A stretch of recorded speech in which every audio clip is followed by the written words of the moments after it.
Right, I wonder if we can make the questions terse and sharp, you know, and reject the long stories of history and so on, so we can get some facts out here. Let me ask you the first question, George. Would I be forming micronuclei in my body, do you think, you know, even though I don't live near a telephone mast or use phones very avidly or whatever, despite the suffering?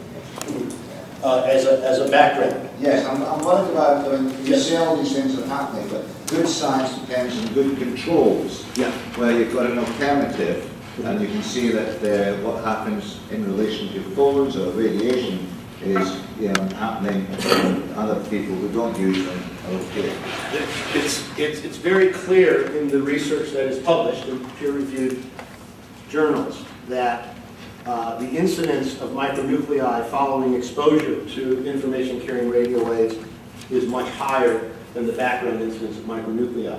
In fact, research this past year out of India shows that you can, with a mucosal scrape, pick up micronuclei in the mucus, mouth mucus, of people who use cell phones as compared to people who do not. So we're very confident that micronuclei are formed with the exposure, but more importantly is that when you intervene with something like a noise field technology, where the cell membrane recognition mechanism is inhibited, you do not have the formation of micronuclei. So that sometimes the best proof that it's there is the ability that you can take it away. Okay. Yes, say who you are, I know who you are, but BBC medical correspondent. Could you tell me, what did you make of James Rubin's study in the BMJ and other studies he's done, where he did a double-blind placebo trial of people who said they were sensitive to mobile phone signals, and he couldn't find any evidence of that? And can you quote to me any similarly robust trials that show the opposite?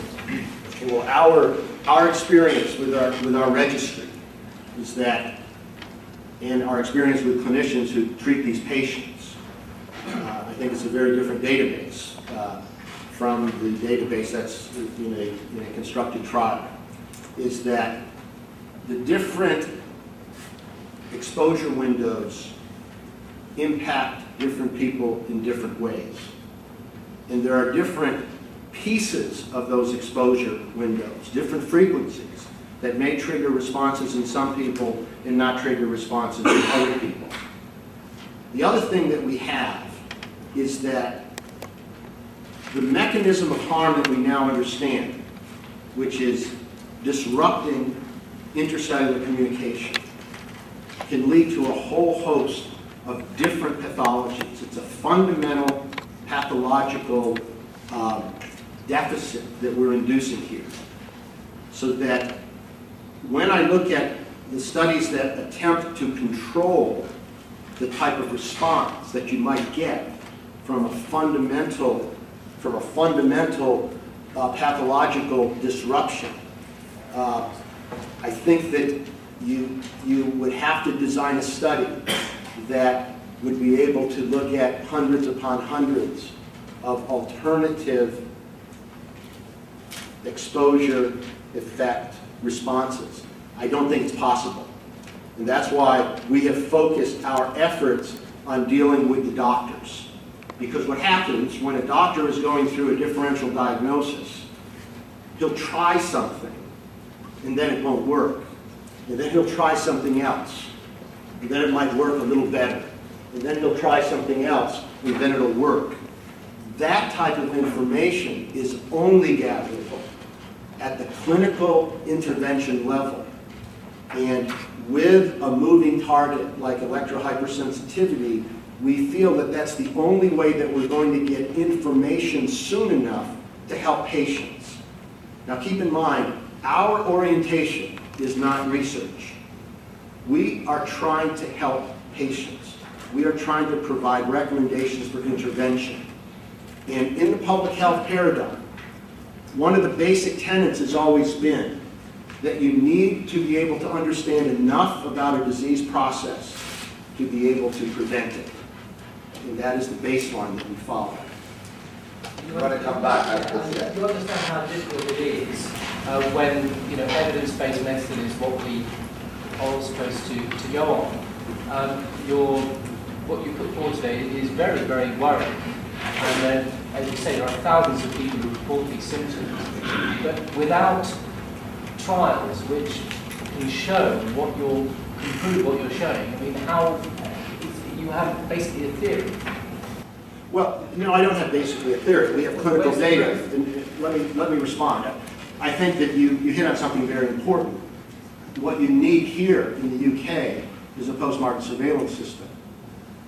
You need a program that brings clinical data into the hands of the decision makers in an objective way. Because it is simply not viable to have researchers who are not dealing with patients who have these symptoms to try to construct reasonable hypotheses. It just doesn't work. So that what you need is perhaps Dr. Chalice and the money that he's going to be putting together here can set aside something for the clinicians. You see, this is a medical problem. It's not a physics problem. It's not a science problem. This is a medical problem because you have people who are sick. And I think that if you are going to be responsive to the needs of public health, then a post-market surveillance registry certainly should be part of what is recommended. Is that okay? Good, well, okay. Hands up, please, who wants to say, gosh, right. Alan, you're going to say something, then Andrew, I'll move around here, then over this way. Okay, I'll come back. Alan, I can't ever shut you up, so please. I'd like to ask... Stand up, please, and tell us, say who you are.